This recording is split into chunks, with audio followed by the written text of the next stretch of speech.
O que trouxe você aqui essa noite? Não foi o Uber, não foi o carro, nem foi a moto, nem foi a pé. O que trouxe você essa noite nesse lugar?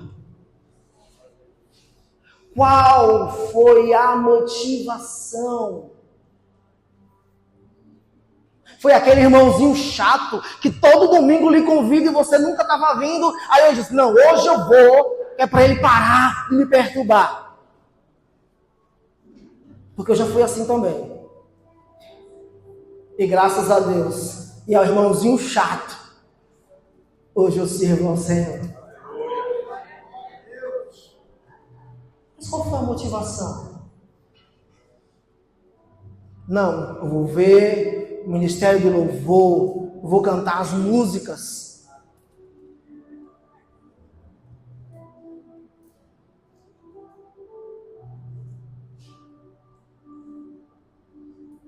Pense. O que te trouxe aqui esta noite? Outra pergunta. Você acredita em Jesus?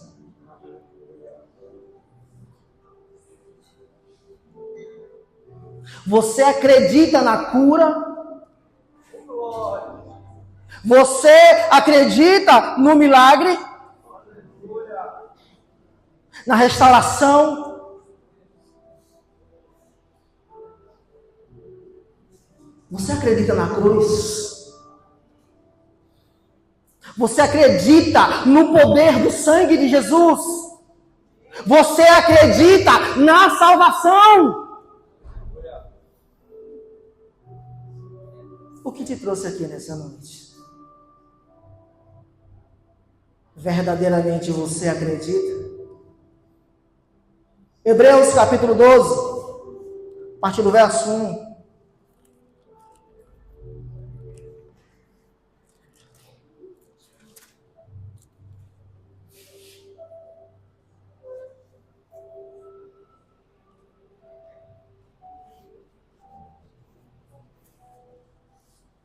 Portanto, também nós, visto que temos a rodear-nos tão grande número de testemunhas, desembaraçando-nos de todo o peso e do pecado que tenazmente nos assedia, corramos com perseverança a carreira que nos está proposta,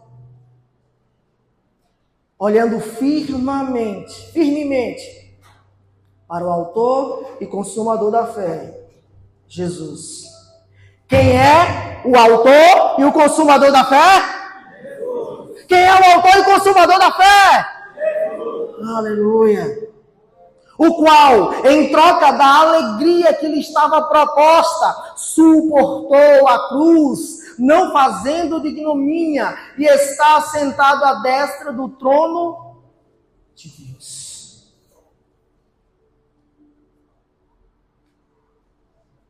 O versículo 1 fala de nos desprendermos desse desembaraço e do pecado.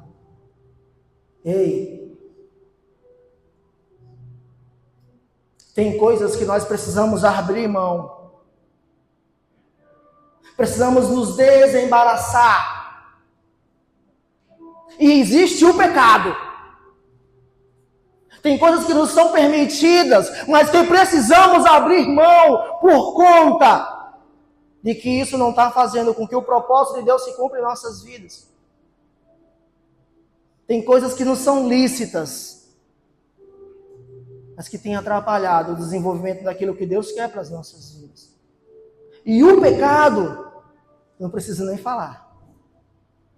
O pecado traz a separação entre o homem e Deus.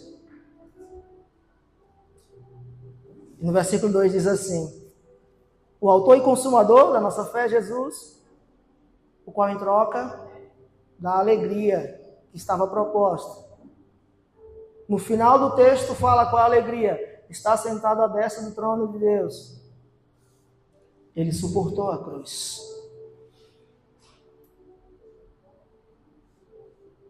Ele suportou a cruz. Porque ele sabia que tinha algo muito melhor, que existia uma excelência esperando por ele.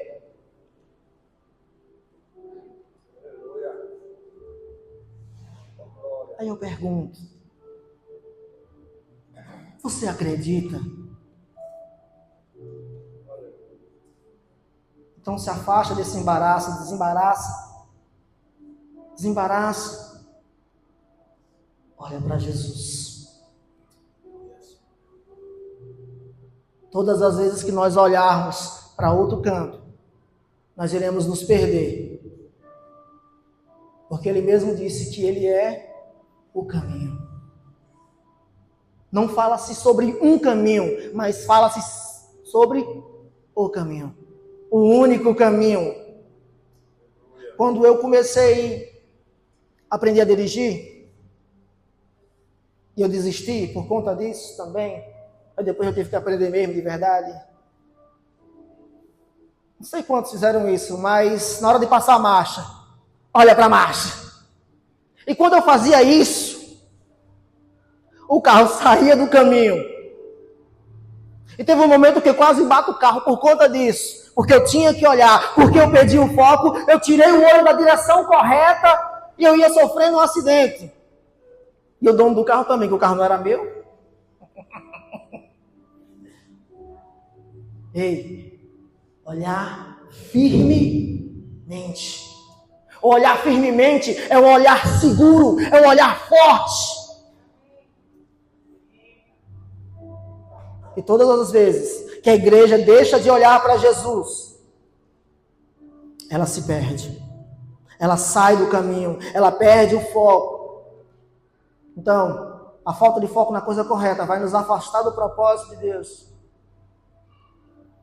Marcos, capítulo 8,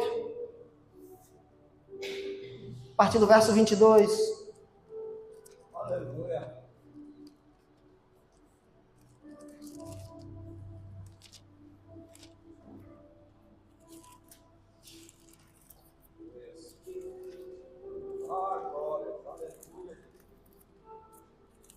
Aleluia.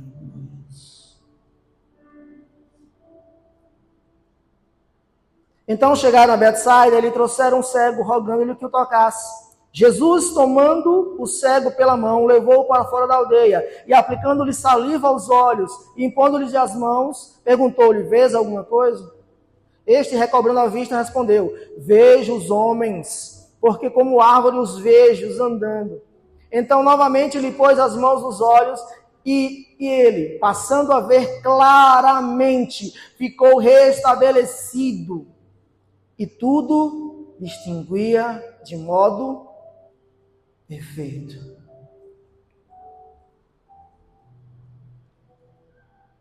O Senhor quer restabelecer a vista da igreja, a visão da igreja. E ele ora a primeira vez e pergunta ao cego: ei, e aí agora? Não, eu estou vendo homens, mas parecem árvores. Estava turvo, estava embaçado. Ele não conseguia ver direito. Jesus vai, coloca a mão novamente e ele vê claramente, e ele vê plenamente. É isso que Jesus quer fazer com a igreja dele, que a igreja volte a o ver plenamente.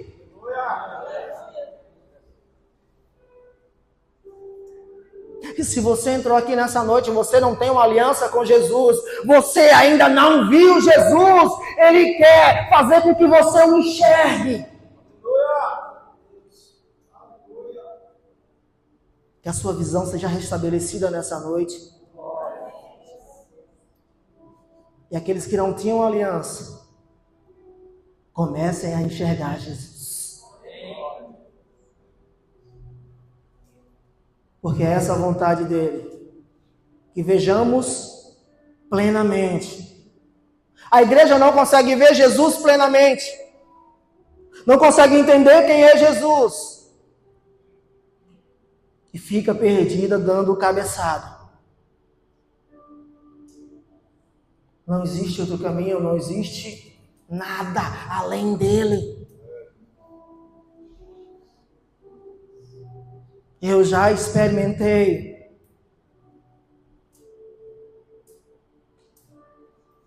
No momento é bom, é maravilhoso, coisa gostosa. Mas depois, você olha para você e vê o quanto você está perdido, o quanto você está sujo, o quanto você está vazio, o quanto sua vida não tem propósito. Ezequiel 36.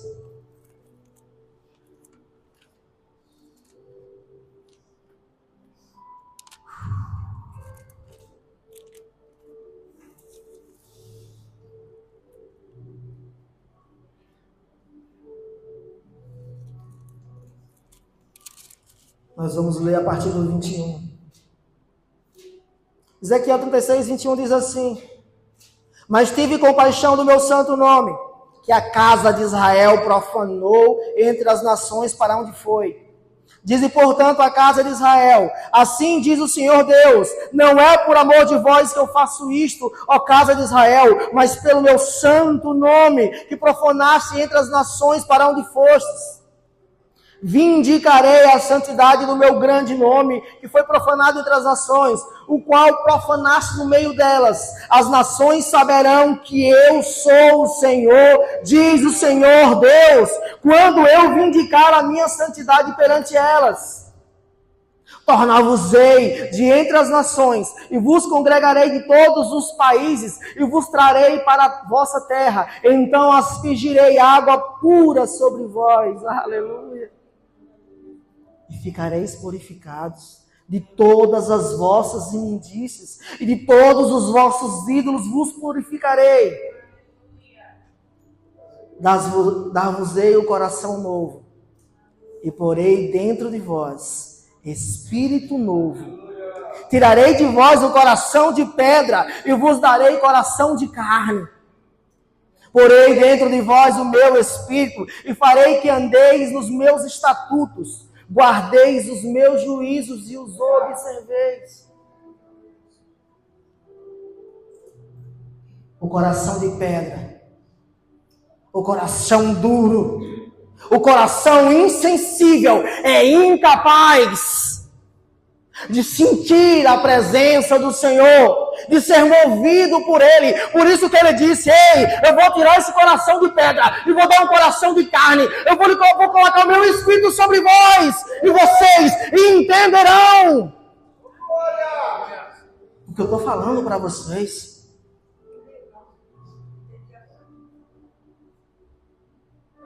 E vocês estarão sensíveis a minha presença, diz o Senhor. Vocês já experimentaram isso? Naquela semana de oração, naquele período de oração, nós somos outros homens e outras mulheres. Um escudo é colocado em nós. Você se sente apto a fazer a vontade de Deus.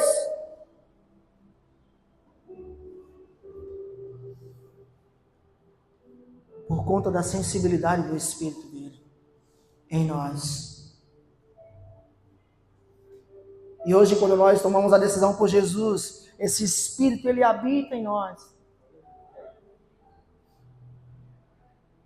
Você que não tem uma aliança, é isso que o Senhor quer fazer com a sua vida nessa noite. Fazer com que esse Espírito habite em você, e você seja sensível à voz dele, e você dê uma resposta aos estatutos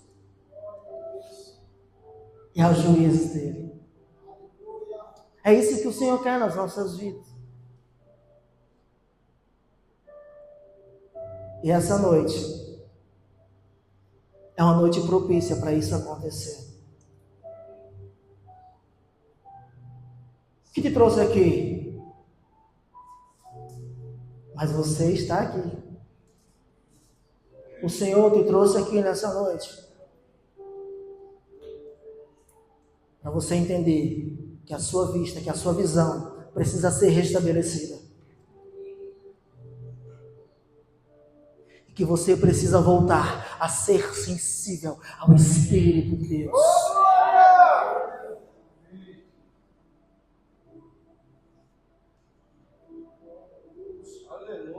Amém. Glória a Deus. Marcos. Agora eu vou começar.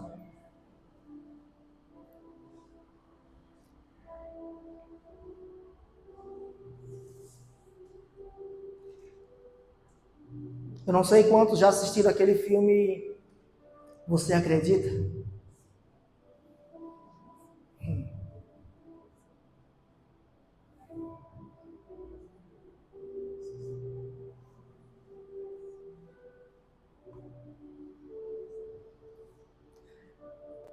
Só a primeira parte do filme, para quem não assistiu. Um senhor com a cruz encontra um pastor. Ele pergunta: você acredita em Jesus? Aí o pastor diz: oxi, eu sou pastor. Eu sou pastor. Só que a vida nos mostra quem verdadeiramente nós somos. O nosso dia a dia. Assistam o filme. E essa pergunta, ela ficou queimando em mim. Eu acredito por uma semana, na outra semana eu já não acredito mais. O Deus que liberta você de uma hemodiálise já não é mais o mesmo Deus que pode libertar você de uma dor de cabeça. Porque nós somos inconstantes. Verdadeiramente, será que nós acreditamos?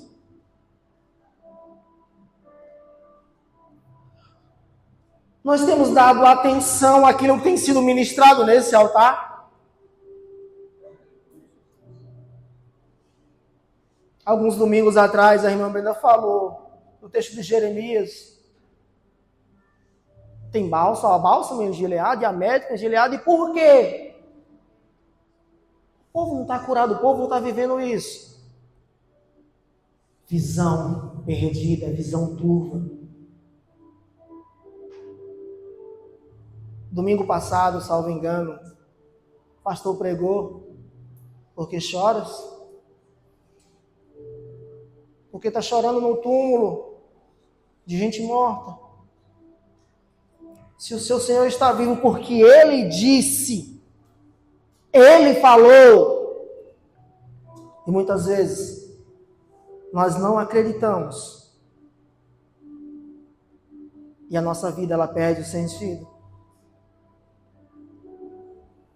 Porque se eu não acredito na salvação,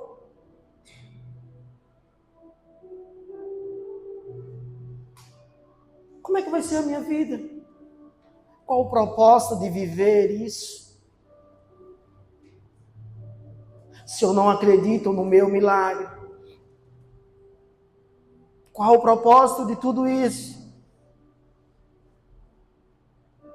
Se eu não acredito naquilo que Jesus falou, como é que eu vou vencer tudo isso, todas essas batalhas, todas essas guerras, as tribulações, as angústias que eu tenho passado, se não tem nada melhor lá na frente? Como é se eu não acredito? Marcos 4, a partir do verso 35.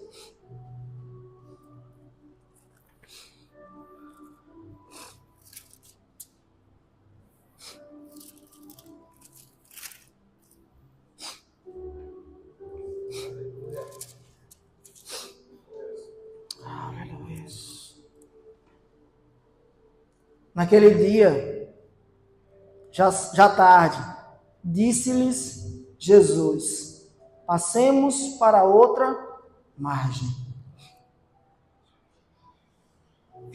Quem foi que disse? Quem foi que disse? O que foi que Jesus disse?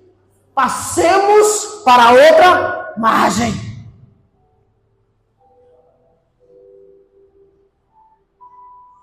Jesus tem falado algumas coisas para a igreja, mas nós não temos levado a sério. Ei, Jesus está voltando. Creia você ou não. Jesus está voltando. E naquele dia ele fala: ei, passemos para o outro lado da margem. E eles, despedindo a multidão, e levaram assim como estava no barco, e outros barcos o seguiam. Quando a nossa visão ela é restabelecida, quando você volta a enxergar direito, quando homens não estão mais parecendo árvores, mas quando você vê plenamente, quando nós vemos plenamente, nós vamos prestar atenção em Jesus, nós vamos focar diretamente em Jesus, iremos ser direcionados por Ele. Quando o coração de pedra se torna coração de carne, nos tornamos sensíveis àquilo que Ele está nos falando, àquilo que Ele está nos chamando. E nesse dia, se a visão estivesse estabelecida, se o coração não fosse mais de pedra, estivesse cheio do Espírito, o trajeto seria diferente. Não ia ter a tempestade? Com certeza ia ter. Mas o posicionamento é diferente. Estamos sendo chamados todos os dias. Aqui nós somos ministrados às quartas-feiras e aos domingos. Nós somos ministrados nas células. Os senhores de mais idade são ministrados às terças. Temos reuniões e reuniões nessa casa, sempre ministrando, sempre sendo ministrado. Jesus sempre falando. Jesus tem uma palavra para cada um de nós, para cada casa, para cada família, para cada ministério neste lugar. A questão é que os nossos ouvidos estão tampados, nós não estamos mais sensíveis ao Espírito. E Ele fala, entra no ouvido e sai no outro, como dizia minha mãe. Entrou no ouvido e saiu no outro, tá, menino? Aí, quando entra no ouvido e sai no outro, não sei com vocês, mas dentro de casa tinha uma consequência. Né? Mamãe não ficava legal, porque ela falava, o menino não ouvia, tinha uma consequência para o menino. A mesma coisa. Cada cultura ela tem um tempo. Jesus falou, tem um tempo, um processo. Tem um processo em tudo isso. Tem um tempo para se acontecer as coisas. Tem um momento do amadurecimento. Nós plantamos, existe um tempo da colheita. Para a colheita. Algumas culturas elas são embaixo da terra. E essa agonia das nossas vidas, porque muitas pessoas que estão aqui nessa noite têm uma palavra da parte do Senhor. E essa palavra, ela está na terra, ela está crescendo dentro da terra. Você não está conseguindo ver, mas se o Senhor falou, é verdade. Os seus olhos podem não estar vendo, mas Senhor, o Senhor me disse que eu ia para isso, eu ia fazer isso, ia acontecer isso, e até agora nada. Ei, a sua cultura pode ser a cultura que está sendo gerada na terra. Você não está vendo, mas ela está lá. Outras culturas são visíveis. É por isso que o Senhor deixa algumas coisas visíveis, para o seu coração se acalmar. E as outras Ele continua trabalhando. Muitas pessoas que viveram o sobrenatural de Deus aqui neste lugar, se fossem esperar só por aquilo que estavam vendo, não estariam aqui hoje. Não estariam aqui hoje, não estariam vivendo o que estão vivendo hoje. Mas creram na palavra de Jesus.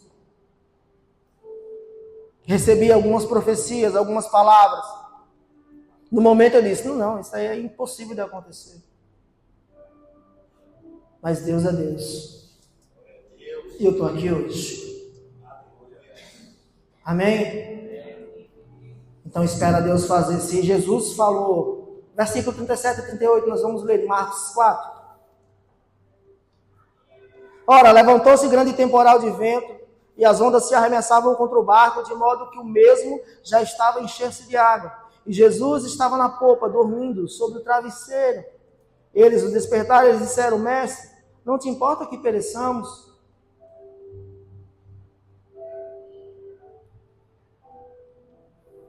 Na primeira tempestade nós pensamos em desistir.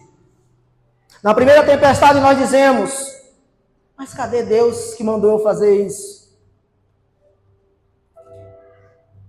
Cadê Deus que mandou ir para a África? Cadê Deus? Cadê Deus? Mas só que é interessante que a provisão ela vem com propósito. Tenho experimentado isso nessa casa, porque a olhos naturais, coisas que essa casa está vivendo, desde o seu início, aos olhos naturais não dava. Se os pastores eles fossem olhar com os olhos naturais, essa casa já tinha fechado a porta. Mas, graças a Deus, o nosso pastor e a sua casa, ela tem os olhos focados em Jesus. Graças a Deus. E vem a tempestade. E a tempestade vai fazer-nos querer paralisar. Tem gente aqui nessa noite que desistiu por conta da tempestade. Que está ali no seu cantinho todo miúdo, todo encolhidinho, encurvado. Porque veio a tempestade e ele disse, esse negócio não é de Deus não. Mas se Deus lhe falou, com certeza é dele. Se Deus lhe chamou, com certeza Ele vai ser a sua provisão. E no dia da dor, no dia da angústia, no dia do sofrimento, Ele vai estar lá. Porque nesse texto aqui, Jesus estava no barco, com o seu travesseiro, diz o texto, bem descansado. Porque ele sabia que a palavra dele ia se cumprir. Ei, a palavra dele vai se cumprir. A questão é, qual é o seu posicionamento diante da palavra dele?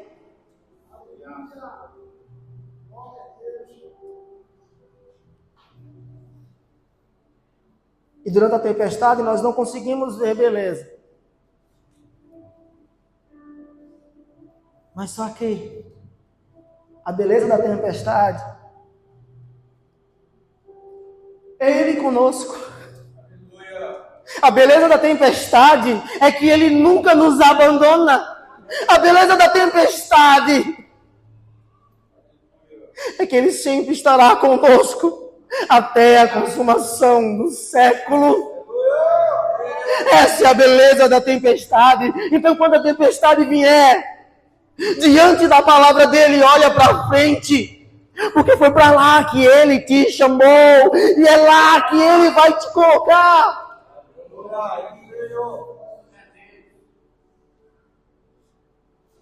A tempestade ela vai passar. O sol vai voltar a brilhar. Nosso Senhor, o sol da justiça. Ei! Não é fácil passar a tempestade. No mundo tereis aflições, mas tem de bom ânimo. Eu venci o mundo.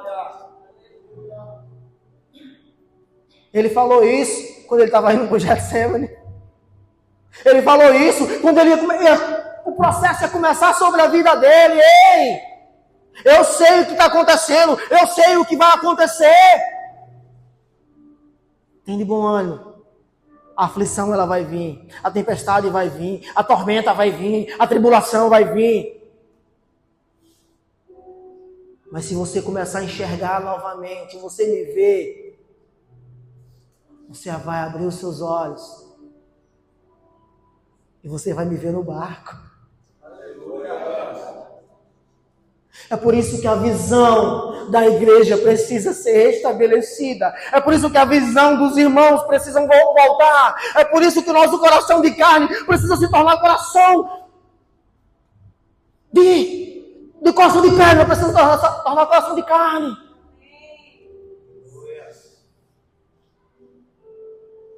Precisamos voltar a estar facinho ao Senhor. Precisamos voltar. Lembra naquele tempo que você ouvia o nome de Jesus e você se quebrava todinho? Lembra disso? Lembra que a única coisa que você queria era terminar o seu expediente e você voltar para casa para chorar nos braços dele, para estar com ele? Lembra do tempo que a primeira coisa que você fazia quando acordava era dar um cheiro nele? Aí veio a dificuldade. Aí veio a tribulação. Aí nós mudamos. Endurecemos o coração. E agora o Senhor, Ele está esperando. Ei, cadê você que não vem? Eu já estou aqui. E Ele continua lá. E nós viramos as costas.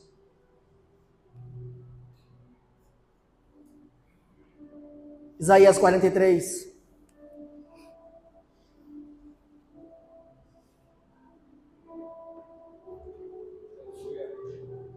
Verso 1 e 2. Mas agora sim diz o Senhor que te formou, ó Jacó, e que te formou, ó Israel, não temas, porque eu te remi, chamei-te pelo teu nome, tu és meu. Ei, é pelo teu nome que Ele chama. Cada um que está aqui nessa noite, na sua individualidade. Ei, não temas. Versículo 2.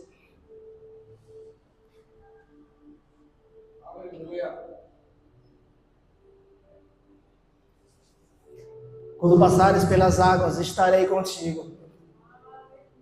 E quando pelos rios, eles não te submergirão. Quando passares pelo fogo, não te queimarás, nem a chama arderá em ti. Quando passares pelas águas, estarei contigo. Nós nunca estivemos só. Nunca. A questão foi, focamos para o lado errado. Foi isso que aconteceu. Salmo 46, versículo 10.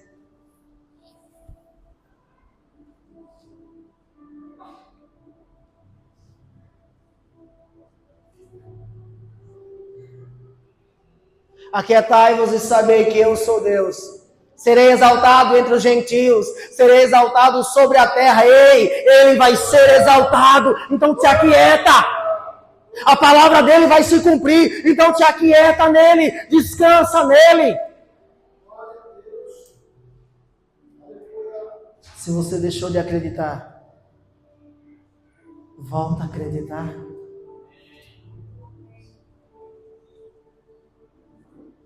Como uma criança que acredita no seu pai. Por isso, pais, quando vocês falarem algo para os seus filhos, cumpram.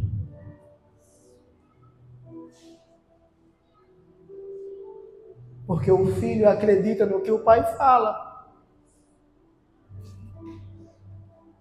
O filho acredita no que o pai fala. Então, igreja do Senhor, filhos de Deus, tem filho de Deus aqui nessa noite? Acredita no que o pai fala. Acredita. E te aquieta, porque ele será exaltado. Ele será exaltado. Marcos 4, versículo 39.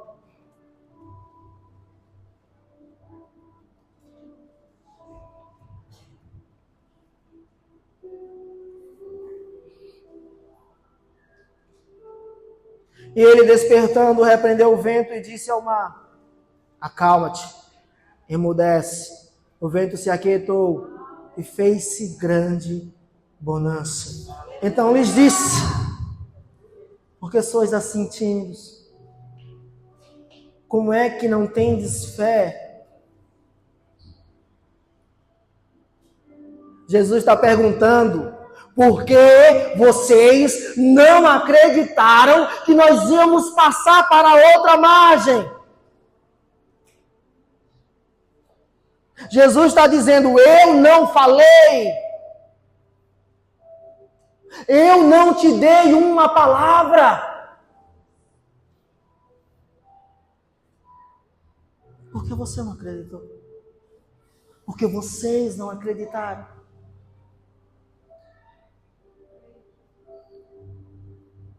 Ele está nos mostrando a todo tempo que a palavra dele não falha. E vocês que entraram aqui nessa noite já experimentaram dessa palavra que não falha, que é certeira. Por algum motivo, por alguma tempestade, os seus olhos olharam para outras coisas, para outro canto, e você se desviou, você se afastou, você se esfriou, você desistiu.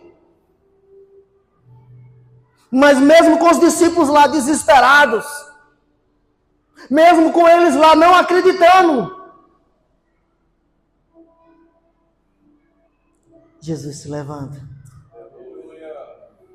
acalma o mar, acalma a tempestade. Mas só que depois dele fazer isso, ele pergunta: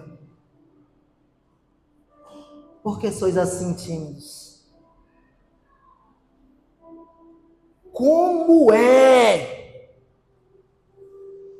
Imagina Jesus perguntando àqueles homens que andavam com ele: como é que vocês não têm fé? Igreja, como é que nós não temos fé? Nós nos reunimos de domingo a domingo, de domingo em domingo, quarta e quarta, nas células, nas orações. Como é que nós não temos fé?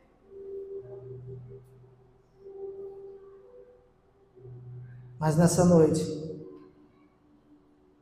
o Senhor quer que voltemos a crer.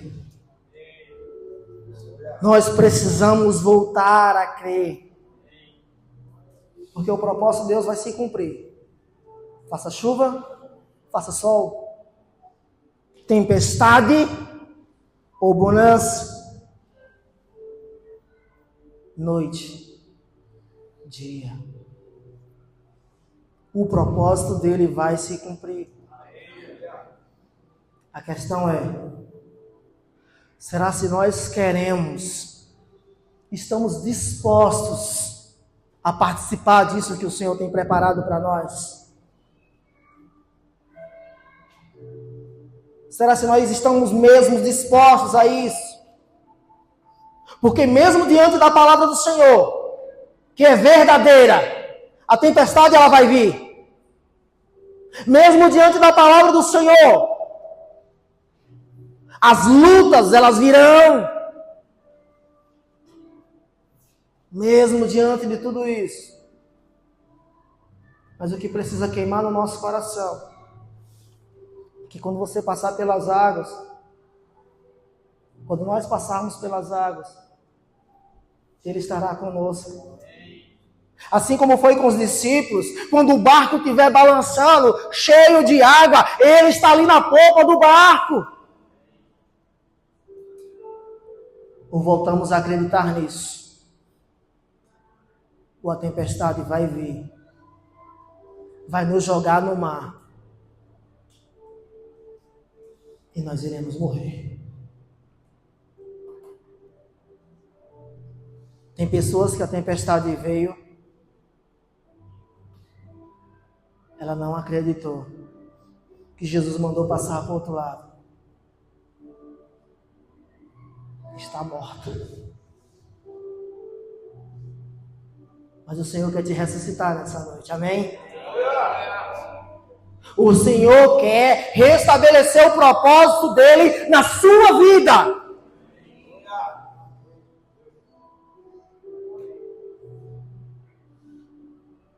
Imagine se José desiste.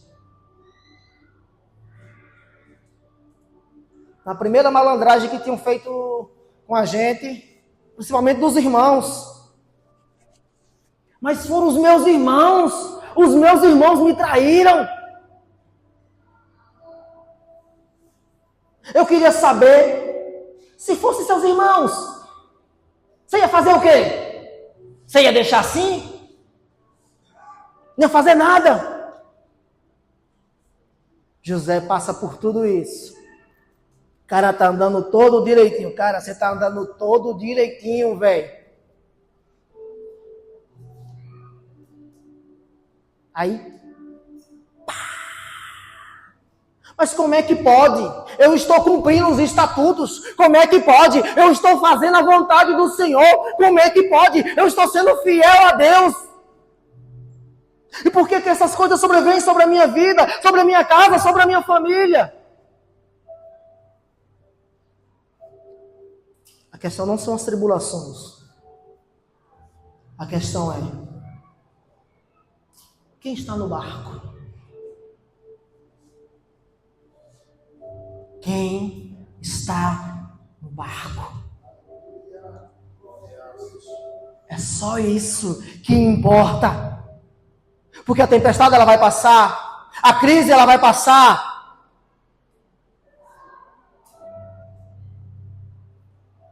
Mas ele não passa. Ele é fiel. Ele é único. Ele é o nosso general. Ele é poderoso. Ele não passa. Os limites que ele colocou permanecem. Porque a palavra dele é fiel. Imagina se Abraão desiste. Esse daqui não. Esse também, não desistiu não, foi até o final. Louvado seja Deus. Imagine se Noé desiste. Imagine se Moisés desiste. Ei, o mesmo Deus que estava sobre a vida desses homens é o mesmo Deus que está aqui nessa noite. É o mesmo Deus que reina nessa casa. O Jesus é o príncipe dessa casa. O Jesus Cristo de Nazaré, aquele que derramou o seu sangue na cruz.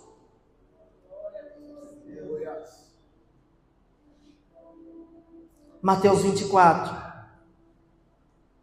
versículo 13.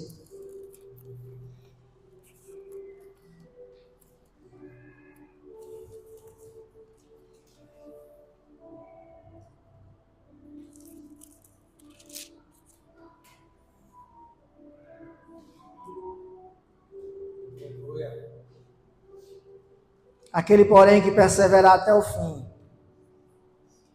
esse será salvo.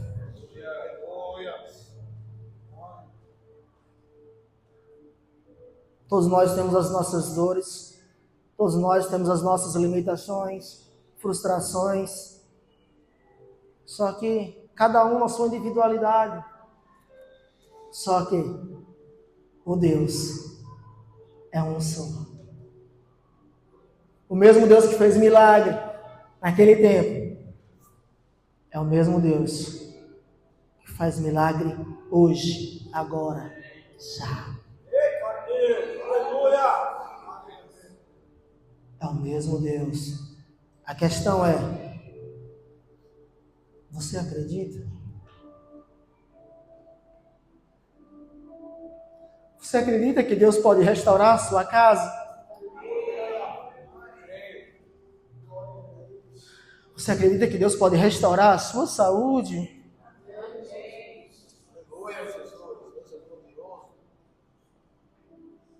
Você acredita que Jesus pode te livrar do inferno?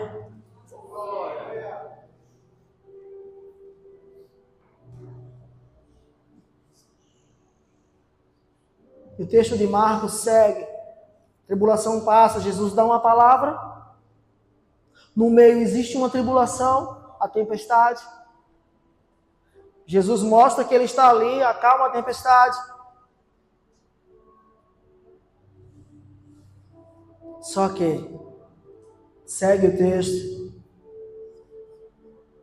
tinha um propósito na vida daqueles homens. Eles iriam lá para Gadara,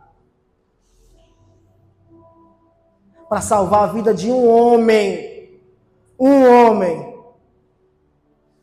Mas a vida daquele homem tinha um propósito naquele lugar. A provisão, ela vai vir com um propósito. Jesus é a nossa provisão. Nós nunca estivemos sozinhos. Nós nunca fomos abandonados. A questão é que a nossa vida gera uma orfandade e nós esquecemos que o nosso Pai pode todas as coisas. Por isso que a igreja precisa voltar a enxergar Jesus. E quando nós começarmos a enxergar novamente Jesus, a nossa vida ela vai voltar a ter um propósito. Mas Senhor, por que o Senhor me tirou desse emprego e me levou para esse outro emprego? Mas Senhor, por que o Senhor me tirou dessa cidade e me levou para outra cidade? Mas Senhor, por que eu perdi o meu emprego? Mas Senhor, por que eu estou passando por essa enfermidade?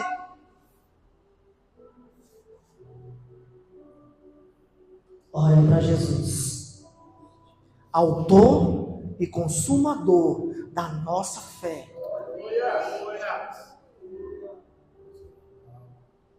Que você vai entender o que Ele quer para você, para sua casa, para sua família. Porque Deus, Ele nunca improvisou com nenhum de nós. Não, vou tirar você daqui, porque não, bota você aqui. Não tá legal, não preciso você, eu preciso, não, vou ficar aqui, porque, bicho, aqui não tá bom. Ei, desde a eternidade, sempre Ele soube, Ele é. Então Ele não está brincando com a igreja, Ele não está brincando com a sua vida, Ele está querendo gerar em você um coração pronto para ir aonde Ele mandar, para fazer o que Ele determinar.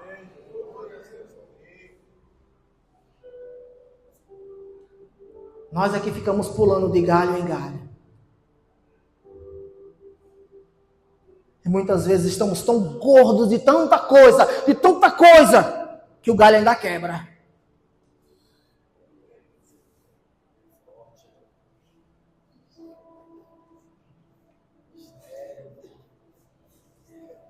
Existe um propósito. E Deus nunca improvisou com a sua vida. Você nunca foi um improviso. Eu não sei como você foi gerado, como a sua casa, como está. Mas o que eu sei é que Deus não está improvisando com você. O que está faltando é você olhar para o autor e consumador da fé.